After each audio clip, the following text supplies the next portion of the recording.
Muy buenas, bienvenidos otra vez, bienvenidos a la serie Los Otros del 36. Hoy vamos a hablar de un obetense, José Miaja Menán. A todos ustedes probablemente les suene el nombre porque es el adalid de la defensa de Madrid durante el mes de noviembre de 1936, junto a su jefe de Estado Mayor, Vicente Rojo, cuya biografía pues tienen ustedes en esta serie, en esa lista de reproducción, en los capítulos dedicados a Los Otros del 36. A pesar de que comparten el protagonismo heroico de la defensa de la capital de España, por supuesto siempre desde los ojos de los defensores republicanos, Vicente Rojo y José Miaja tienen grandes diferencias. No podemos situar a Rojo como un africanista puro, ya que a pesar de haber estado apenas un par de años en las operaciones durante las campañas que tuvieron lugar en el protectorado, Miaja sí que es un africanista puro, ya que va a pasar largas temporadas precisamente en Melilla, que la Comandancia General de Melilla estará muy ligada a toda su vida militar. José Miaja nace el 20 de abril de 1878, en Oviedo, en la capital de Asturias. Es el primero de 8 hijos de Eusebio Miaja Alonso, que era un obrero de la fábrica de armas de Oviedo, una fábrica muy importante en este momento, lo fue incluso hasta prácticamente bien entrado en 1936, por lo tanto, dada la profesión de su padre, a pesar que su padre no era militar, ni mucho menos, José Miaja va a tener contacto con militares desde muy pequeño. Su madre era Elisa Menán, que tenía una pequeña tienda de comestibles. Luego la familia la podemos situar en el lugar de los obreros cualificados, aquellos que al menos podían proporcionar a sus hijos la posibilidad de tener una educación, ya que tenían más o menos salarios dignos, ¿no?, dentro de lo que en ese momento se podía pagar en España a un obrero de la minería, a campesinos dentro de la agricultura o a los obreros en las industrias textiles, en las industrias del carbón o del acero, tanto en Oviedo como en el País Vasco, como en Cataluña, que eran los centros industriales de España, porque apenas había más industria que la que allí tenía lugar. Él vivía muy próximo a donde estaba en ese momento el Regimiento Príncipe número 3, ahora el Regimiento Príncipe está entre Noreña y Pola de Siero, en una ubicación completamente fuera de cualquier núcleo urbano, pero en ese momento se situaba en la misma ciudad de Oviedo. Como digo, allí tenía 2 amigos de la familia, 2 militares ya retirados, que le contaban las gestas bélicas que habían tenido durante su vida militar. Por supuesto, estamos hablando de 1878, 1880, 1886, 88, etc. Las gestas que le podían contar tenían que ir ligadas inexorablemente o bien a la Guerra de Cuba de 1868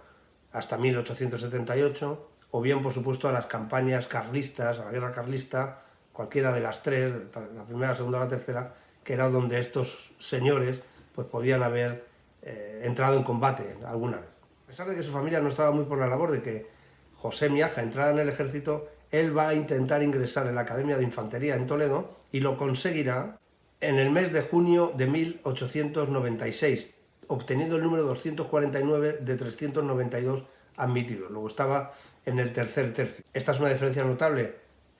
con respecto a su jefe de Estado Mayor durante la defensa de Madrid, al general Vicente Rojo, en ese momento teniente coronel, porque Rojo, como ustedes saben, al menos los que hayan visto ese capítulo, bueno, pues siempre estaba en la cabeza de la promoción, ¿no? Miaja a su ingreso tenía ya 18 años, era una edad tardía para ingresar en la Academia de Infantería, ya que la mayoría de sus compañeros pues estarían entre los 14 y los 16. La promoción la encabezaba un tal Joaquín Fanjul, que después sería diputado en Cortes por el Partido Agrario durante la República y que finalizaría siendo el protagonista del golpe de Estado del 20 de julio de 1936 en la capital de España y que, como saben ustedes, fue fusilado precisamente por esta intentona golpista. Joaquín Fanjul era el primero de esa promoción, pero en aquel año y medio que apenas duró el periodo en el que estuvieron en la academia, porque la necesidad de oficiales para la guerra de Cuba que estaba teniendo lugar no solamente en Cuba, sino también en Puerto Rico y luego posteriormente en Filipinas, precisaba de tener oficiales de forma rápida. Luego estuvieron apenas un año y medio recorreteando por los pasillos del Alcázar de Toledo, que era donde estaba ubicada la Academia de Infantería. Además, como digo, de José Miaja y de Fanjul, en esa promoción va a estar Moscardó, que también va a ser protagonista durante la Guerra Civil por el sitio precisamente del Alcázar de Toledo, de aquel centro donde habían estado ellos en sus años juveniles, en los años en los que fueron cadetes de la Academia de Infantería. También sería de esa promoción Manuel Godet Llopis. Tienen ustedes la biografía de Godet en esta misma serie, protagonista del golpe de Estado en Barcelona. Y, por supuesto, nuestro protagonista de hoy, José Miaja, que precisamente va a ser el líder de las tropas republicanas durante la defensa de Madrid. Justo llega a Toledo en 1896, en plena guerra de Cuba, y empieza el conflicto también en Filipinas. Lo sacan, como digo, en año y medio, por lo que Miaja obtiene el despacho de segundo teniente en el mes de julio de 1897. Recuerden que hasta 1914 el alférez, que es como nosotros los conocemos, en este momento se llamaba segundo teniente y tenía una raya plateada y una raya dorada en el uniforme, en el rayadillo, una vez que estaban en campaña. Eso era lo que representaba, esos 2 galones representaban segundo teniente, dos galones dorados, sin embargo, significaban primer teniente. Bien, pues estuvo como segundo teniente y va a ser destinado al regimiento del Príncipe número 3, que estaba precisamente en Asturias. Aquel que él había conocido de niño y, bueno, para satisfacción de su familia, ya que, bueno, pues volvía a casa, ¿no?, después de año y medio en la Academia de Infantería. En Oviedo va a vivir la derrota española tanto en Cuba como en Filipinas, sin estar presente en ninguno de los dos escenarios, porque no llega a desplegar como la mayoría de los miembros de su promoción. Ni Fanjul llegó a Cuba, ni Godet, etcétera, etcétera. Fanjul y Godet, además, porque empezaron el curso de Estado Mayor justo al salir de la academia. Siguiendo en el regimiento y haciendo vida normal y vida cuartelera, en 4 años asciende a primer teniente en el año 1901 y va a pasar forzoso al regimiento de infantería San Fernando número 11, que estaba en Mérida. Este regimiento va a ser fundamental a lo largo de su carrera y de su vida militar, porque tanto el regimiento de infantería número 11, el San Fernando número 11, como el regimiento Melilla número 59, pues serían las unidades en las que él va a protagonizar la mayoría de sus hechos de armas. ¿Qué tenía ser oficial en Melilla en 1901? Bueno, pues era una guarnición muy pequeña, dado que en ese momento la Comandancia General de Melilla era la ciudad y su campo exterior, lo que hoy es el límite de la ciudad de Melilla. Exactamente ese era el terreno que ocupaba la comandancia, además de los islotes de Alucemas, Chafarinas, etcétera, etcétera, que los militares que estaban destinados en los regimientos melillenses pues tenían que ocupar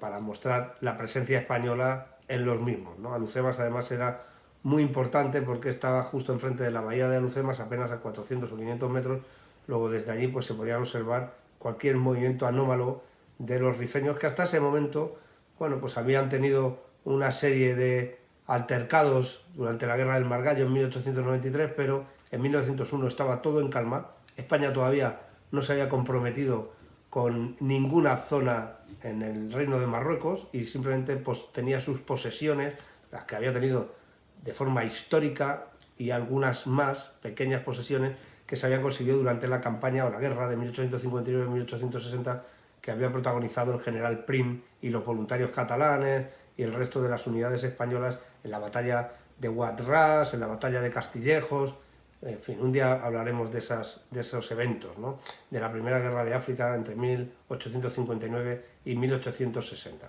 Como digo, va a estar forzoso en el regimiento San Fernando, y allí en Melilla se va a casar con la hija de uno de los capitanes de su regimiento, con Concepción Isaac Herrero, que sería su esposa hasta prácticamente el final de sus días. En julio de 1902, cuando apenas llevaba 1 año en Melilla, es destinado, o es destacado, mejor dicho, al Peñón de Alucemas, donde va a estar 1 año, ya que la unidad que allí desplegaba, que era una unidad de entidad compañía reforzada al mando de un comandante, estaba 12 meses en el Peñón. Fíjense que uno prácticamente podía volverse loco, ¿no? 1 año en un pedazo de tierra enfrente de la bahía de Alucemas, donde pocas cosas se podían hacer más que mostrar presencia y, bueno, pues hacer guardias. La vida de un oficial allí me imagino que no sería especialmente entretenida. Cuando regresa va a conocer a su hija, Concepción, que había nacido durante su destacamento en el Peñón de Alucemas, y va a continuar en Melilla hasta ascender a capitán a comienzos de 1907. Luego fíjense que Miaja está 10 años, desde que sale de la academia en 1897 hasta 1901, en los que asciende a primer teniente, y luego desde 1901 hasta 1907, 6 años como primer teniente para ascender a capitán, luego 10 años en total. A pesar de que estamos hablando de 1907, la conferencia de Algeciras tuvo lugar en 1906, donde a España se le asigna, porque prácticamente fue una asignación, esa pequeña franja al norte del Reino de Marruecos para que protegiera o facilitara la dominación del sultán, del reino de Rabat,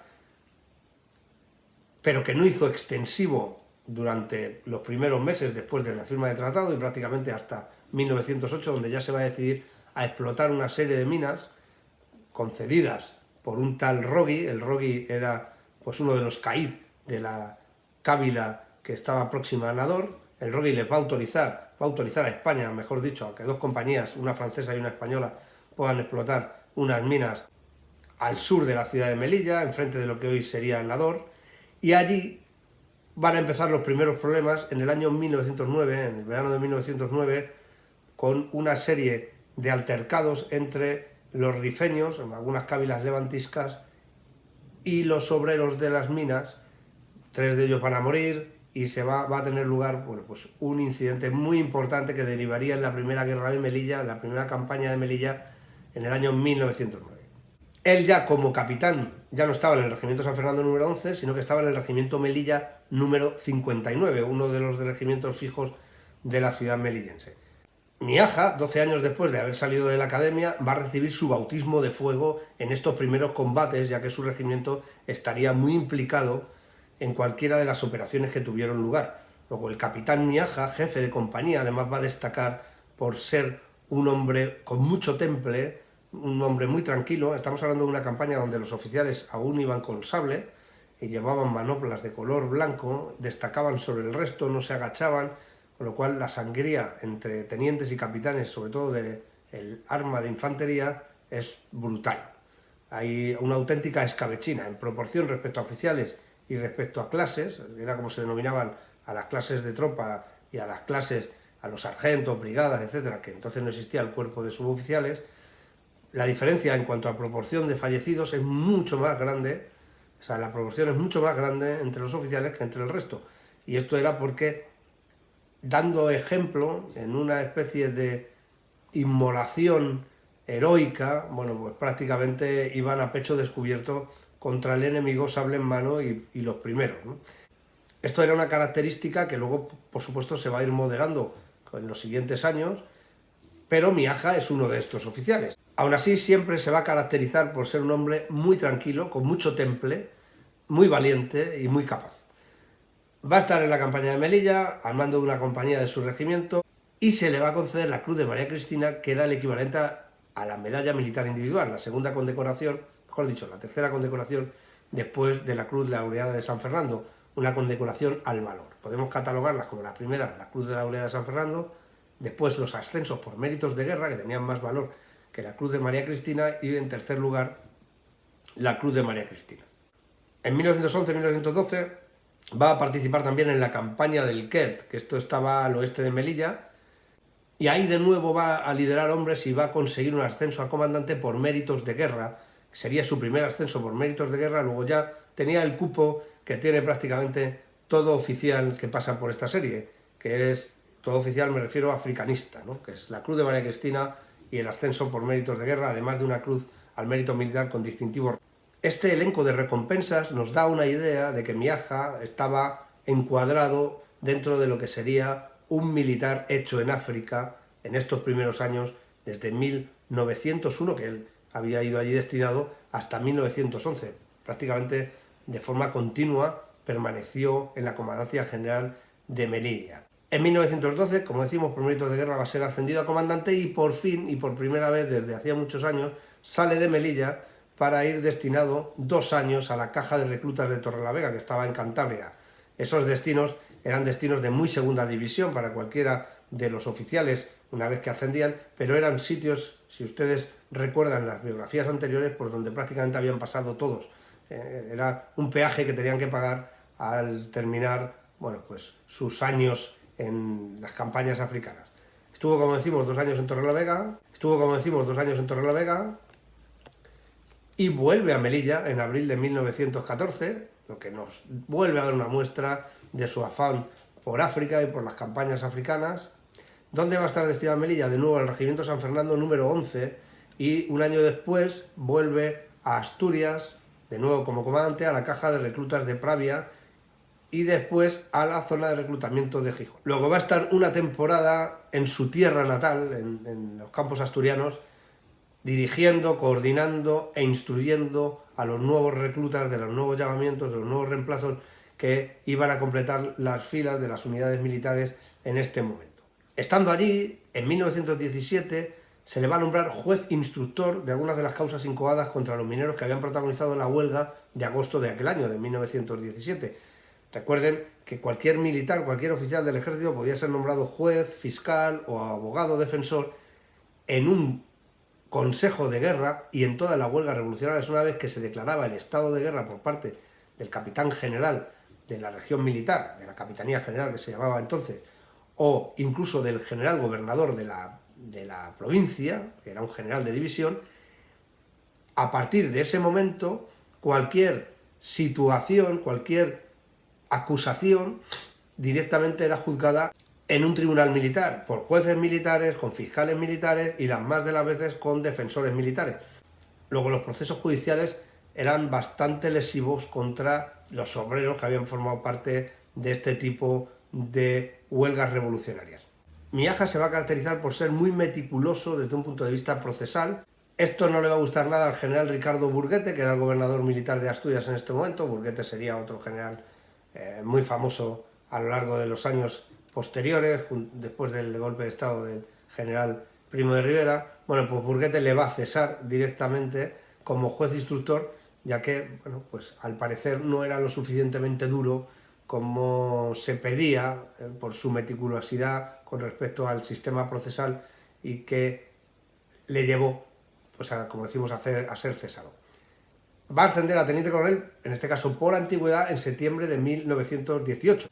Y es confirmado en su destino hasta ser trasladado a la caja de reclutas de Alicante. Una vez más va a ir a otra caja de reclutas a desempeñar su labor, en este caso ya como teniente coronel. Allí le va a pillar en julio de 1921 lo que la historiografía llamó el desastre anual, o los políticos de la época, sobre todo los políticos republicanos y los miembros del Partido Socialista Obrero Español, llamaron el desastre de anual, que no es ni más ni menos que el colapso total de la Comandancia General de Melilla, aquella a la que él había pertenecido tantos años y que tanto arraigo, por supuesto, tendría, ¿no? Miaja va a pedir voluntario, como muchos, en ese nervio patriótico, fervor patriótico que le entra a la mayoría, no solamente de los militares, sino también de los civiles, por todo lo que había pasado en Anual. Todo el mundo quiere ir a Melilla, todo el mundo quiere ir a combatir a aquellos que han masacrado a sus compañeros. Consigue ir voluntariamente destinado a Melilla y allí se le va a dar el mando del segundo batallón de su regimiento, del Regimiento San Fernando, que en ese momento dirigía el coronel Salcedo Molinuevo, que en 1936 era el jefe de la División Orgánica de Galicia.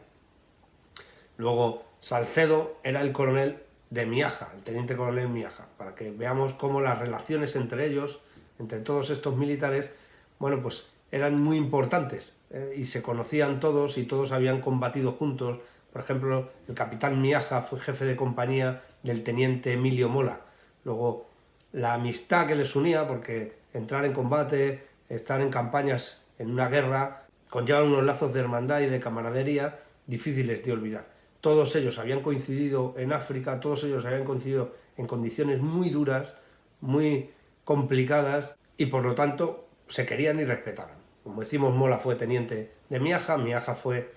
teniente coronel del coronel Salcedo, coronel jefe del regimiento, Miaja jefe de un batallón. Las relaciones entre los dos debían ser muy estrechas, ¿no? A pesar de llegar a Melilla, al mando de este batallón, no va a tener una participación muy activa en las operaciones durante 2 años, hasta 1923, hasta que llega el repliegue de las posiciones avanzadas de los sectores de Ceuta y Tetuán, lo que se llamó la retirada de Sahuén, o lo que nosotros denominamos la retirada de Sahuén, y Miaja se va a ir en agosto de 1924 a la zona de la Comandancia General de Ceuta para participar en las operaciones, y allí va a mandar nada menos que una media brigada,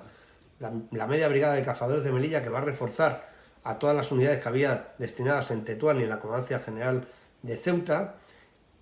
Y fíjense, como teniente coronel estará al mando de una bandera de la Legión, es el equivalente a un batallón de infantería, un tabor de regulares, también el equivalente a un batallón de infantería, una compañía de ametralladoras también de regulares, 2 compañías de su propio batallón, el batallón que él mandaba del regimiento San Fernando, 3 compañías del regimiento de Ceuta y otras 2 del batallón expedicionario de Mahón. Prácticamente una brigada, aunque le llamaran media brigada, eran unidades de muchísimos hombres, de 7 u 8 mil hombres. Va a intervenir en numerosos combates que tienen lugar en el mes de septiembre de 1924 durante toda la retirada de las tropas españolas hasta la famosa línea Estella, que era la línea que había marcado el general Primo de Rivera, ya habían dado el golpe de estado del 13 de septiembre de 1923, aunque Miaja en estos momentos es un teniente coronel. Su implicación a niveles al alto nivel político no es relevante. Él en este momento es un militar dedicado a la milicia, dedicado a las unidades militares, y por tanto no tiene relación alguna con la política, ¿no? Bueno, pues se repliega, también era teniente coronel en este momento ya Francisco Franco. Fíjense, Francisco Franco, que había nacido en 1892, 14 años después que Miaja, o sea, la diferencia de edad era muy notable. Francisco Franco ya era teniente coronel igual que Miaja, y los dos tenían mucha responsabilidad. Franco además era prácticamente una estrella mediática, de hecho aquí se va a distinguir en 1924 muy especialmente porque durante la retirada de Saguén,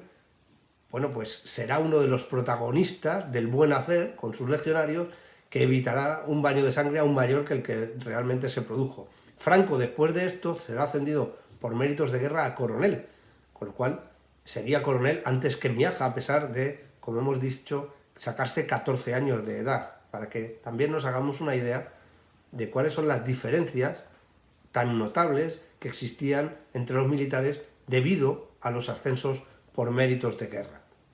El caso de Vicente Rojo es todavía más sangrante, porque Rojo es 4 años después de Franco, 1896. Se sacaban 18 años entre Miaja y Rojo, son prácticamente de 2 generaciones distintas. Sin embargo, los dos llegarían a ser teniente general en la República. A finales de 1924 vuelve otra vez a la península, en este caso a Orihuela, Alicante. Allí va a estar a cargo del mando de la caja de reclutas de esa localidad y ascendería a coronel en octubre de 1925 por antigüedad de nuevo. Luego el único ascenso que tiene Miaja por méritos de guerra hasta este momento es su ascenso a comandante. Así que Miaja no participa en el desembarco de Alucemas, que es quizá pues una de las campañas en las que no va a estar presente y que va a proporcionar a los jefes de columna como Campins, que también había mandado una media brigada durante esta época, igual que Miaja en la zona occidental del protectorado. Bueno, pues todos los que participan ahí, Campins, Franco, Godet, etcétera, son ascendidos por méritos de guerra, Godet y Franco a general, Campins a coronel, etcétera, etcétera.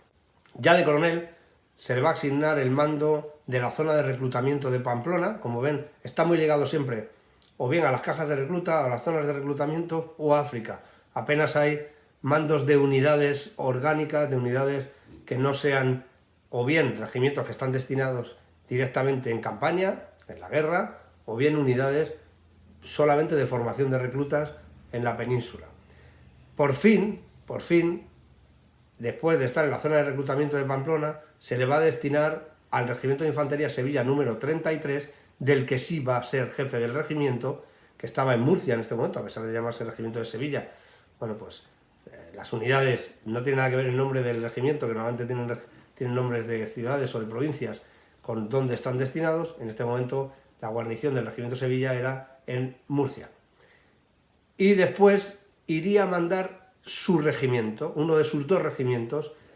ya saben que era el Regimiento San Fernando número 11 o el Regimiento Melilla número 59, pues veremos al coronel Miaja mandando el Regimiento de Melilla número 59, donde él se había iniciado como teniente y capitán, donde había coincidido precisamente con Emilio Mora Vidal. El 14 de abril de 1931 se proclama la República. Miaja está destinado en Melilla como jefe del regimiento Melilla. Luego su puesto es muy importante dentro del protectorado. Allí va a suscribir la promesa que tenían que ejercer todos los militares de fidelidad a la República, servir bien y fielmente a la República, obedecer sus leyes y defenderla con las armas, que era la fórmula del juramento, si quería continuar en servicio activo. ¿Cómo lo va a hacer? Bueno, pues continuará al mando de su regimiento hasta que en 1932 es convocado al curso de capacitación para ascenso a general, y de esa manera va a Madrid. Miaja en 1932 tenía 54 años. Es la primera vez que va a poner sus botas militares en la capital de España, ya que nunca había estado allí, nunca había estado en Madrid, a pesar de que después su nombre y Madrid estarían ligados en la historia y seguirán ligados en la historia de España por generaciones, ¿no? Una vez que aprueba el curso de general, vuelve de nuevo a Melilla a continuar con su labor como coronel, y en este caso va a mandar la agrupación de batallones de cazadores de África de la zona oriental, que es el nombre que se le había dado a su regimiento, porque con todas las reformas de la República, bueno, hay una reestructuración del ejército muy importante y esta es una de ellas. El 30 de mayo de 1932, Manuel Azaña decreta su ascenso a general de brigada, Manuel Azaña, que era ministro de la Guerra y presidente del Consejo de Ministros en este momento, por hallarse bien conceptuado, y le va a dar el mando de la segunda brigada de infantería, que estaba dentro de la primera división orgánica, de la división orgánica de Madrid, a pesar de que esta brigada estaba en Badajoz, que pertenecía a esa división, a la división orgánica número 1, a la división orgánica de Madrid. Estando ya en Badajoz, además de mandar la brigada, era el gobernador militar de la plaza y era el gobernador militar de la provincia de Badajoz. Allí va a estar un año hasta que la CEDA va a ganar las elecciones de noviembre de 1933, aunque no va a formar gobierno, el gobierno va a formar el Partido Republicano Radical, con Diego Martínez Barrio como presidente del Consejo de Ministros,